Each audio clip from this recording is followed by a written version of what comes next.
Now to campaign 2014, Governor Pat Quinn completed a pre-election trifecta for the third day in a row. He announced the creation of new jobs. It's the same pre-election strategy he used 4 years ago, but it's not the only tradition he repeated today. Our Chief Correspondent Jay Levine thought he spotted something familiar in the governor's closing campaign ad. And what was that, Jay? 3 words, Rob and Kate, the same 3 words that he used 4 years ago, which sum up the Quinn campaign and the candidate himself.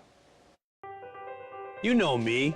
I fought for everyday people all my life. The words were familiar, so we froze the tape and turned back the clock. 4 years to the final days of his race against Bill Brady.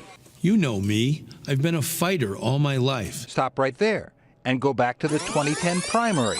You know me. For years I fought the big shots on behalf of everyday people. It's a one-size-fits-all last-minute campaign slogan. Designed to appeal to voters, he and all the others are urging to vote sooner rather than later. If you haven't voted, please go ahead and vote. That way you don't have to worry about doing it on Election Day and standing in line for hours. While Rauner won't vote till Election Day, Chicago Mayor Rahm Emanuel turned up this morning in the Loop. Quinn running mate Paul Vallis voted not far from his home in Palos Heights, and both locations were packed with early voters. In Chicago, early voters are up 30% from 4 years ago.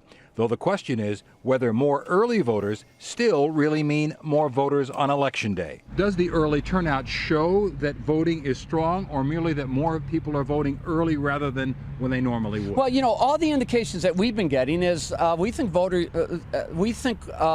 turnout in this election is going to be strong. On the campaign trail today, Governor Quinn in downstate Tuscola breaking ground for a $2 billion fertilizer plant. This is a great day for jobs in our state of Illinois. But his opponent, before roaring off on his Harley today, told reporters that voters weren't buying this week's Quinn Good News Tour. Right now, he's trying to scramble to come up with a few little pieces of good news. He saved them up for 5 days before the election, but the voters can see past that.